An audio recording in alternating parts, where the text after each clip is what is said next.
Dear students, now we are here to learn about the lesson Dr. B.R. Ambedkar. On the first hand, let us know about the author. The author is R. Venkataraman. Ramaswamy Venkataraman was a lawyer, independence activist, and politician who served as a union minister of our country, and he was the 8th President of India. He is the author. Okay, let us go to the lesson. One trait which marked Baba Saheb during his student days and, in fact, throughout his life was that he was a voracious reader. He had an insatiable thirst for books. He bought books by curtailing his daily needs. In New York, he is said to have purchased about 2,000 old books. And it is recorded that at the time of the second round table conference in London, he bought so many books that they had to be sent to India in 32 boxes. Dear students, here in this paragraph, uh, it is important to learn one 2 mark or 3 marked question. That is, the question may appear as, how do you say that Ambedkar was a voracious reader? The answer will be like this. Ambedkar had an insatiable thirst for books, point number one. And the point number two is he bought books by curtailing his daily needs. And next one is when he was in New York, he had purchased 2,000 old books. In London, he had purchased 32 boxes full of books. Thus, we can say that Ambedkar was a voracious reader. So let us come to the next paragraph. It is important to record here one major influence on Dr. Ambedkar. While in the USA, he was drawn to the 14th Amendment of the Constitution of the USA, which gave freedom to the black Americans. He saw at once the parallel of the situation for the depressed classes in India. On returning home, Baba Sahib came to be greatly influenced by the life and work of Mahatma Phule. Okay, in this paragraph, let us know uh, the important factor as two major influences on Ambedkar. The question will be appeared in the final examination. Let us keen about the factors. Okay, two major influences on Ambedkar. When Ambedkar was in the USA, he was influenced by the 14th Amendment of the Constitution of the USA, which gave freedom to the black Americans. He thought of the parallel situation of depressed classes in India. This is one factor, and the other factor is on returning home. Home here is India. Okay, on returning home, Ambedkar was influenced by the life and works of Mahatma Phule, who was working for a classless society and for women's uplift. Okay, so here is a photograph of Mahatma Phule. Let us see. It is a photograph of Mahatma Phule. He worked for the classless society and for women's uplift. Okay, let us move. Okay, here. So, from the top, please come to the line number 4. His underprivileged brethren. So, leave it. Let us continue. Newspapers started by him, such as the Muknayak, Bahishkruta Bharat, and Samata, were at once recognized as authentic voices of the depressed classes. Likewise, institutions set up by him, such as the Hitakarni Sabha and the Independent Labour Party of India, became vehicles of change. During the same period, Gandhiji was pioneering his epic reform of Indian society, which included the uplift of depressed classes from whom Gandhiji had termed Harijans. In this paragraph, the important points are like this. Newspaper started by Ambedkar.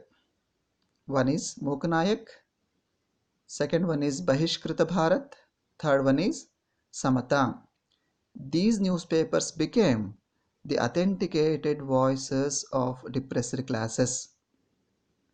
So, institutions set up by Ambedkar, one is Hitakarini Sabha, and second one is Independent Labour Party of India.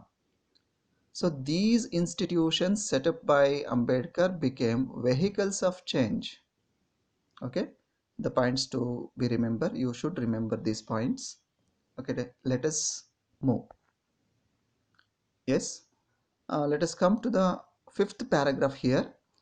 Yes, as chairman of the drafting committee, Dr. Ambedkar anticipated every conceivable requirement of the new polity. Drawing from the examples and experience of other nations and the distinctive needs of our own society, he raised brick by brick the magnificent edifice which now stands as the fundamental rights in the Constitution of India. There were, of course, other luminaries on the committee like Alladi Krishnaswamy Iyer, K.M. Munshi, and N. Gopalaswamy Iyengar, who also made vital contributions to the process of constitution making. But if there is one person who will be remembered as the pilot of the various provisions of the Indian constitution, it will surely be Dr. Ambedkar. Okay, here let us continue. It devolved on Dr. Ambedkar to explain to the assembly with a combination of tact and frankness and utmost patience the meaning and scope of the different provisions of the draft constitution. He had the rare gift of unraveling the most complicated legal concepts in a language which the layman understood.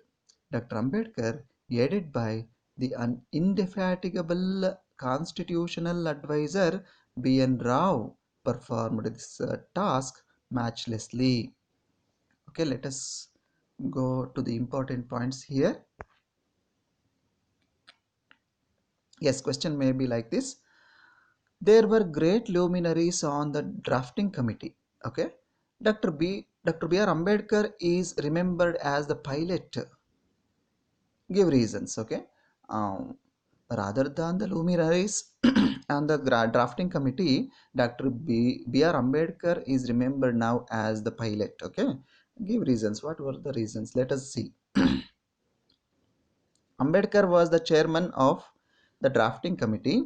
He was tactful, frank, and had utmost patience. Okay, these are the qualities he had.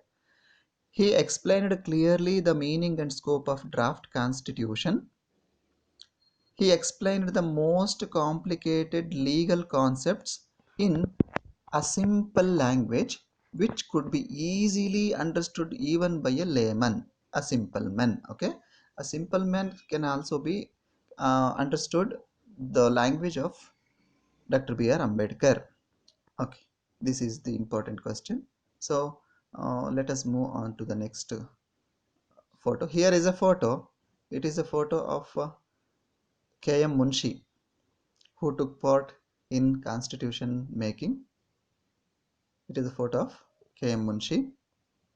The next one is Alladi Krishnaswamy Iyer. Okay. Here is N. Gopalaswamy Iyengar.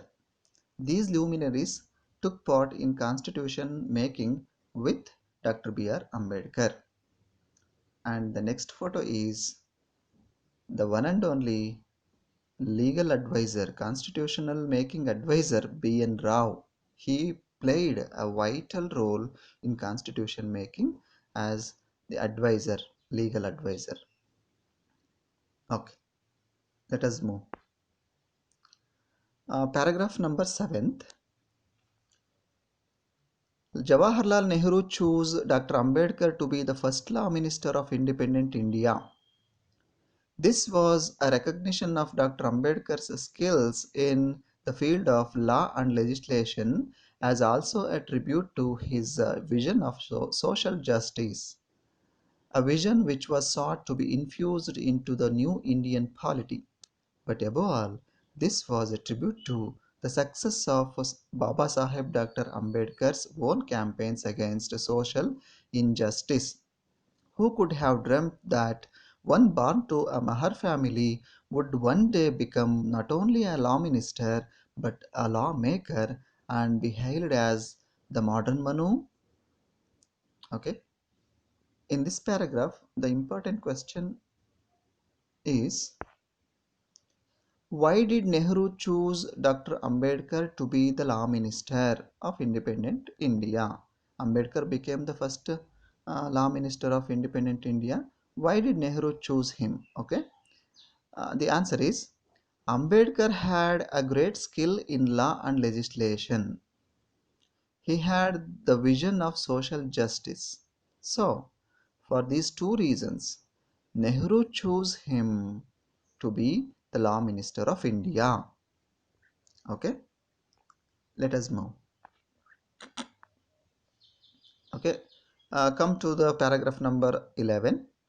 About 2500 years ago, the Buddha had questioned the caste divisions in India.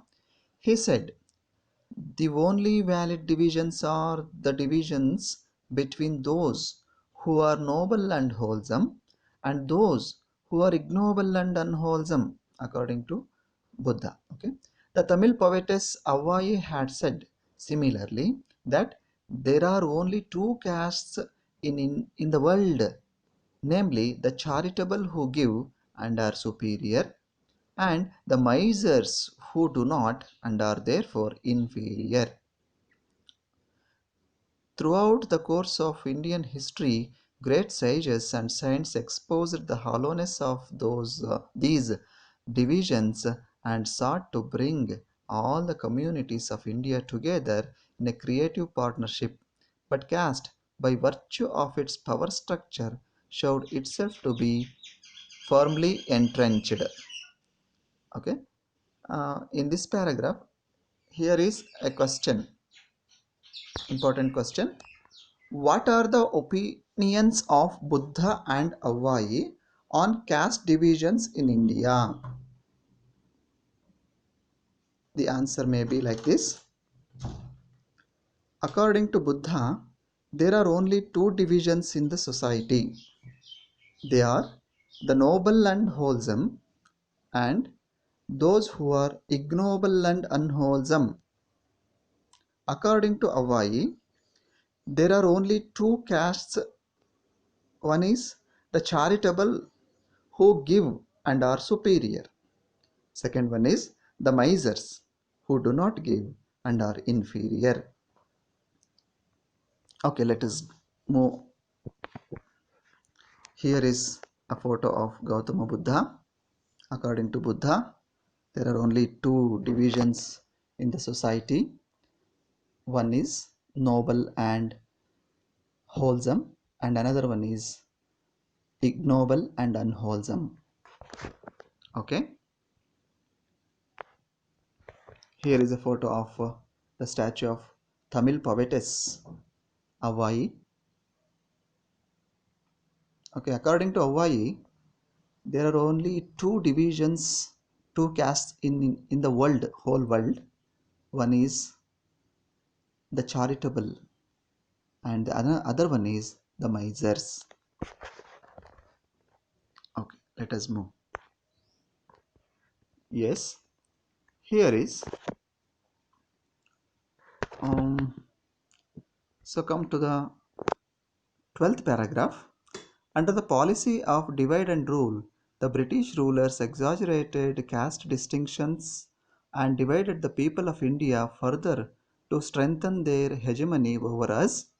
It was given to two great Indians of our time, Mahatma Gandhi and Dr. Baba Saheb Ambedkar, to repudiate caste and to proclaim the oneness of the Hindu community.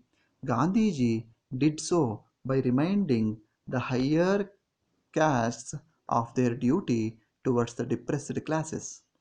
Baba Saheb Ambedkar did the same by reminding them of their inherent rights to equality with the higher and more powerful castes. One stressed the duties, the other stressed the rights. Together, they brought about a veritable revolution in social thought. Okay, the question may be like this: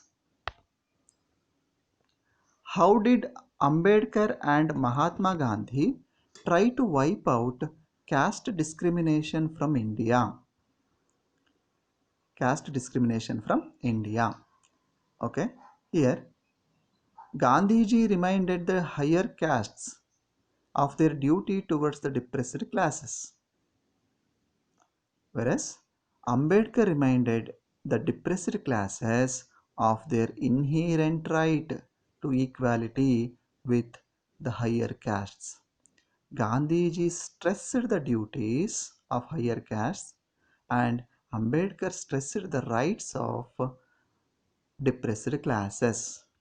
This will be an important question for the view of examination. So you have to learn it. Let us move. Paragraph number 13. When Baba Sahib passed away in December 1956, Jawaharlal Nehru made a moving reference in the Lok Sabha, describing Baba Sahib as a symbol of revolt. I have no doubt that whether we agreed with him or not in many matters, that perseverance, that persistence, and that, if I may use the word, sometimes virulence of his opposition to all this did keep the people's mind awake and did not allow them to become complacent about matters which could not be forgotten, and helped in rousing up those groups in our country which had suffered for so long in the past. It is therefore sad that such a prominent champion of the oppressed and depressed in India, and one who took such an important part in our activities, has passed away. Okay, the important question will be like this: why does Nehru describe Dr. Ambedkar as a symbol of revolt? Okay, symbol of revolt. Before independence, the depressed classes were illiterate.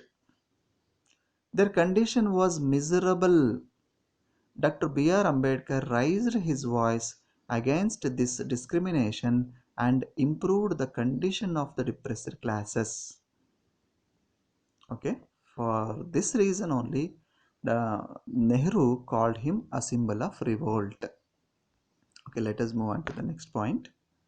So here is a photo of Nehru, who is giving speech in the Lok Sabha then, Jawaharlal Nehru. Okay, yes, Jawaharlal Nehru making a memorable reference on Dr. B.R. Ambedkar. He, Dr. B.R. Ambedkar, okay. So here in the point of examination point of view, I have listed the important questions here. Dr. B.R. Ambedkar, 10th standard, second language English, weightage, 3 marks or 2 marks. There will be a question of 3 marks or there will be a question of 2 marks. That question will be appeared in the examination. The question may be, okay, a question carrying 3 marks, or an extract, or a question carrying 2 marks. Okay, questions appeared in the previous examination papers. Okay, let us have a look. Question number 1: Dr. B.R. Ambedkar worked for the upliftment of the depressed classes. Explain. This question appeared in the last examination of 10th June 2020. It appeared for 3 marks. We have to write answer for 3 marks. Okay. The second question is an extract. Okay. They brought about a veritable revolution in social thought. This is an extract. The questions are: who does they refer to? B. What revolution is referred to here? C. How did they bring about the revolution? Okay, this question appeared in the question paper of 10th annual examination, which was held in April May 2019. Okay, next question. Question number 3. It is also an extract. His flair for legislative work became evident to the whole nation. Question number A. Whose flair became evident? Question number B. When did it become evident? Question number C. Pick out the word from the given statement which means a natural ability to do something well. This question appeared in the question paper of 10th standard annual examination, which was held as a supplementary examination June 2018. Okay, this is also an important question. Let us come to the next question. So question number 4. Who could have dreamt that one born to a Mahar family would one day become not only a law minister but a lawmaker? So this is also an extract. The questions are like this. Question number A. Who is referred here as law minister? Question number B. Who chose him to be the law minister? Question number C. Why is he recognized as the lawmaker? Okay, it appeared in April May 2018, the annual examination. These are the questions that appeared in the annual examinations. So we have to study well. It is a very easy lesson. Dr. B.R. Ambedkar. So it appeared also in social science subject. You have to understand carefully and write it well. Okay, let us come to the next page. Yes, this may be the last page of my lesson, dear students. I have here a quick glance on the uh, learned subjects, learned matters, learned points. Dr. B.R. Ambedkar, a quick glance. Point number 1. Ambedkar, a voracious reader. You have to learn it by repeating the answer. Okay. Point number 2. Influenced factors. 14th Amendment of USA Constitution. Second one is Mahatma Phule, the works of Mahatma Phule. Point number 3. Newspapers. Mokanayak, Bahishkrita Bharat, Samata. They became the authenticated voices of depressed classes. As point number 4, institutions set up by Dr. B.R. Ambedkar. One is Hitakarini Sabha and second one is Independent Labour Party of India. These two institutions became the vehicles of change. Point number 5, drafting committee chairman, pilot. Who was the pilot? Dr. Ambedkar is referred to as pilot in the process of constitution making. Point number 6, Ambedkar, first law minister of independent India. Who made him first law minister of independent India? Jawaharlal Nehru. Okay. Point number 7, Buddha and Avai, Tamil poetess. Caste divisions. According to Buddha, what? According to Avai, which are the caste divisions in the world? Okay. Yeah. Point number 8, Gandhiji stressed duties, Ambedkar rights. Gandhiji stressed the duties of higher castes and Ambedkar stressed the rights of depressed classes to get equality with the higher castes. Point number 9, Nehru made a moving reference in the Lok Sabha. He called Ambedkar there as a symbol of revolt. Okay, point number 10, Nehru called uh, Ambedkar a symbol of revolt. Okay, dear students, we have to study well to get good marks. It is a very easy lesson to learn and remember. Here are many more new words, but we have to learn the meaning of those words and we have to practice more. So, dear students, here I have taken only important paragraphs, and I have skipped many more important paragraphs. But on in the point of view of examination only, I have taught here for the point of view. Thank you for listening to me and learn more and get more marks. Thank you, one and all.